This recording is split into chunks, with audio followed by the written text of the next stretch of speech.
It felt like I was fading, not in some dramatic, sudden way, but slowly, almost invisibly at first. It started with the little things, like that stubborn pickle jar that just wouldn't budge, hesitating before taking the stairs, wondering if the elevator was the smarter choice, or feeling a bit more winded after bringing in the groceries. I'd laugh it off, telling myself, well, you're not getting any younger, but deep down, a quiet fear was starting to grow. My body just didn't feel like my body anymore. It felt weaker, less reliable. I remember one afternoon playing with my grandkids in the park. They were running circles around me. When I tried to chase them, my legs felt heavy, like they were made of lead, and I had to sit down, breathless. That was a turning point. This wasn't just about feeling old, it was about losing the ability to really participate in my own life. It was the terrifying realization that my world was slowly shrinking. That's when my journey, or maybe my investigation, truly began. I knew I was losing strength, but I was shocked when I discovered the scientific reason why and the simple solution most doctors don't even mention. In this video, I'm going to share the exact protein strategy and 3 beginner exercises I used to reverse that muscle decay and feel stronger than I did at 50. This isn't about miracle cures or crazy workout routines.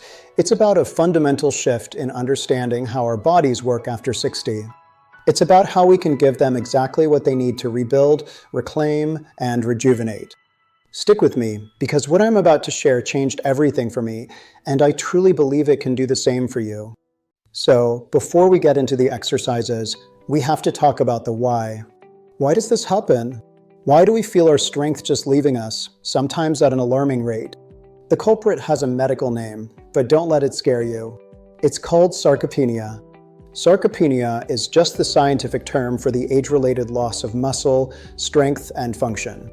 Think of your muscles as the foundation of your house. Through your younger years, that foundation is solid concrete. But as we get older, starting as early as our 30s, tiny, invisible cracks start to form. We begin to lose muscle at a rate of about 3 to 8% per decade. After age 60, that process can speed up big time. It's no longer just small cracks. It's like an invisible thief is stealing bricks from our foundation, one by one, every single day. This isn't just about not being able to lift heavy things. This loss of muscle is at the very heart of what we call feeling old. It's why climbing stairs can feel like a monumental task, why our balance becomes less certain, and why the risk of a bad fall becomes a very real fear. It messes with our metabolism, our ability to recover from sickness, and ultimately, our independence. For me, it showed up as a lack of confidence. I'd second-guess carrying a heavy laundry basket down the stairs. I'd find myself sitting more and moving less, not out of laziness, but out of a deep-seated fear that my body might fail me. So, what's really going on inside our bodies? It's a two-part problem. First, the number and size of our muscle fibers start to shrink, especially the powerful type 2 fibers that give us quick, strong movements. But here's the part that really shocked me, the part that unlocked the entire solution we're talking about today. It's not just that we're losing muscle, it's that our bodies are becoming less efficient at building new muscle. Scientists call this anabolic resistance. Think of it this way, when you're younger and you eat a protein-rich meal, it's like a construction foreman shouting orders to a crew that immediately gets to work building and repairing muscle. But as we age, our bodies become a little hard of hearing. That same protein meal sends a signal that's more like a whisper. The construction crew is still there, ready to work, but they can't quite hear the instructions. That's anabolic resistance. Your body's ability to listen to muscle-building cues from food and exercise just gets duller. And this is the crucial piece of the puzzle so many of us are missing. We're told to stay active or eat well, but if we don't directly address this anabolic resistance, we're fighting a losing battle. We're whispering at our muscles when we need to be shouting. The good news? We can learn to shout again. And it starts with a strategy that most people, including many doctors who aren't specialists in geriatric nutrition, completely overlook. This is it. The simple solution I mentioned that turned everything around for me.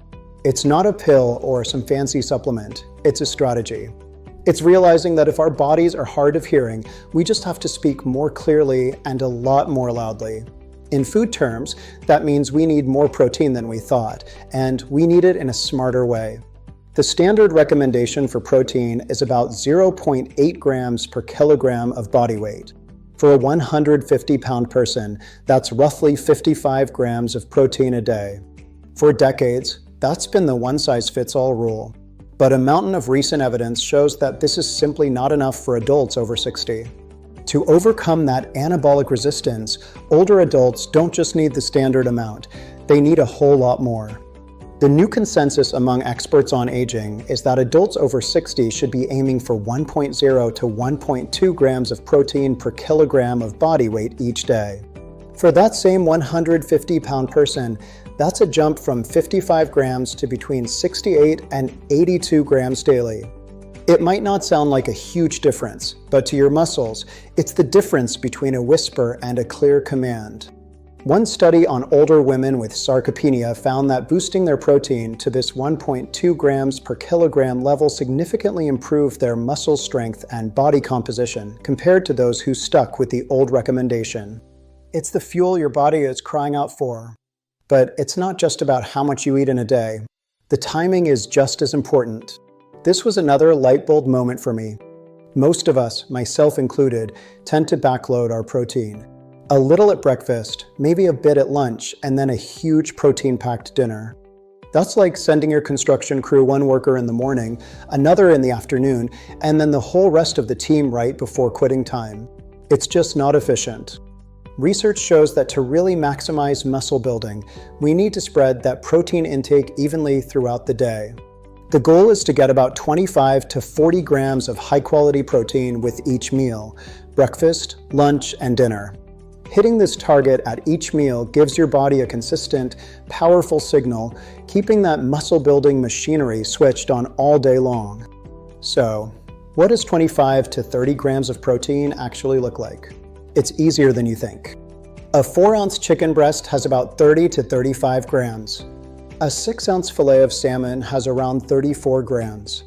A cup of Greek yogurt can pack up to 23 grams.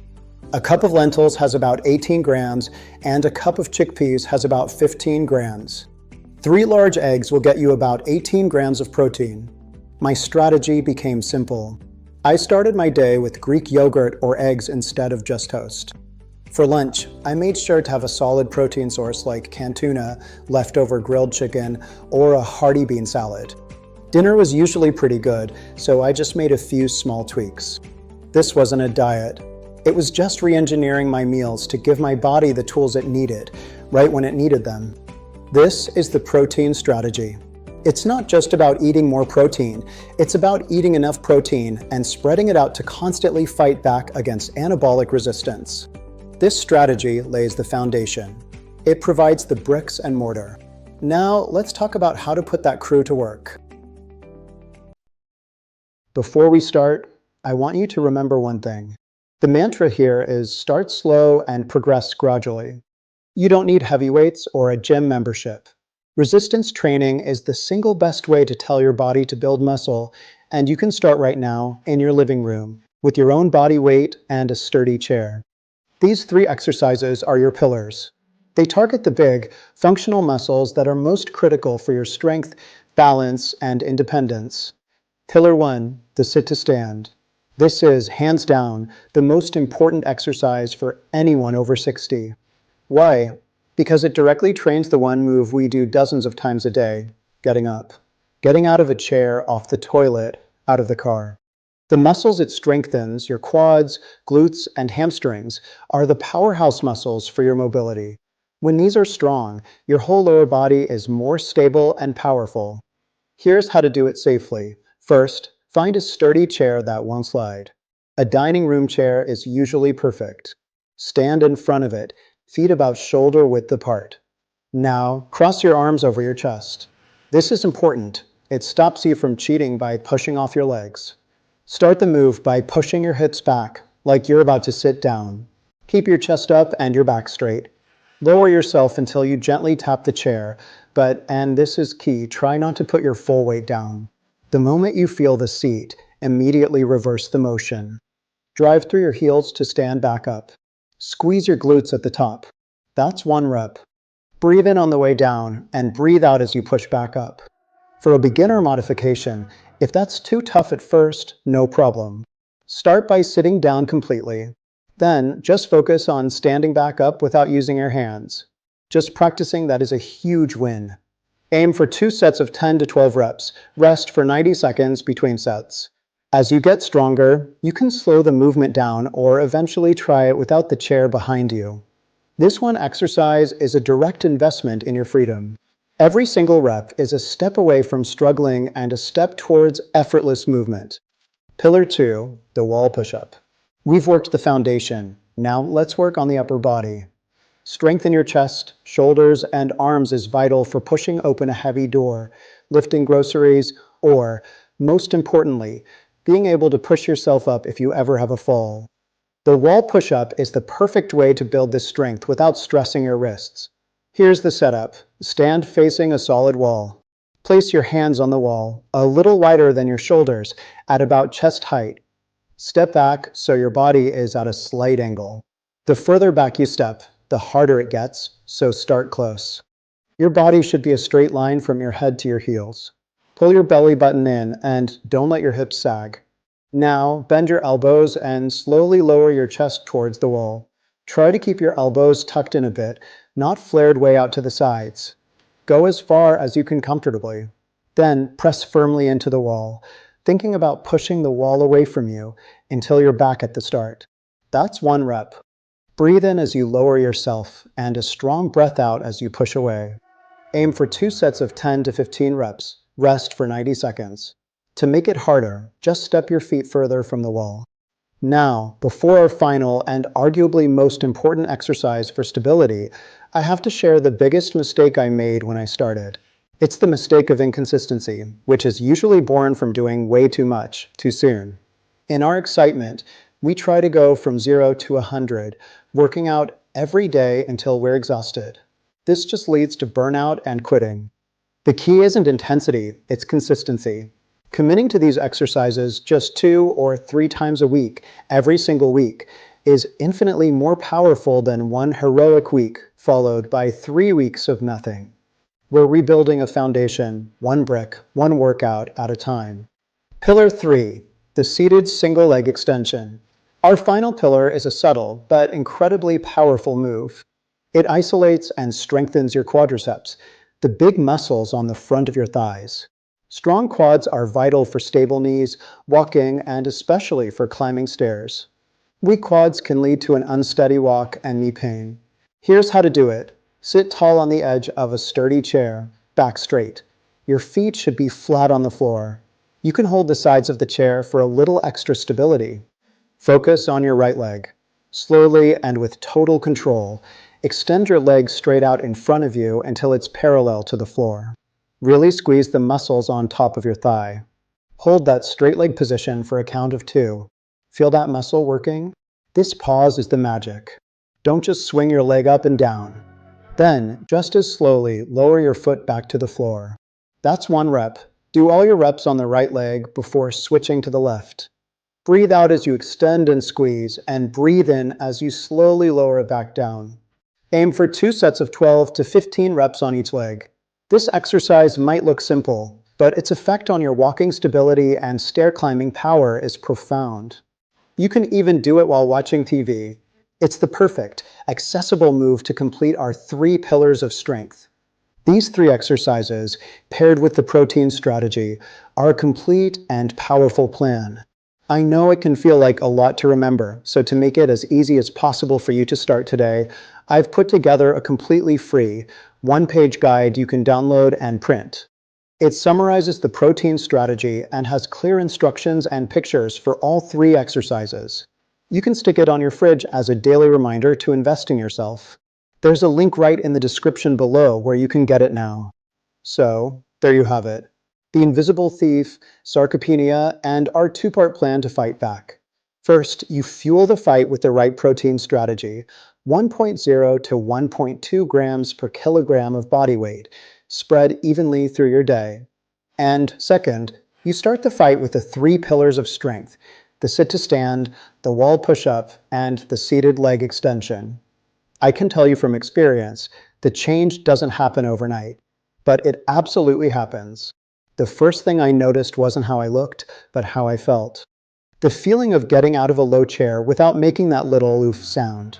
The feeling of carrying all the groceries in one trip and not being winded.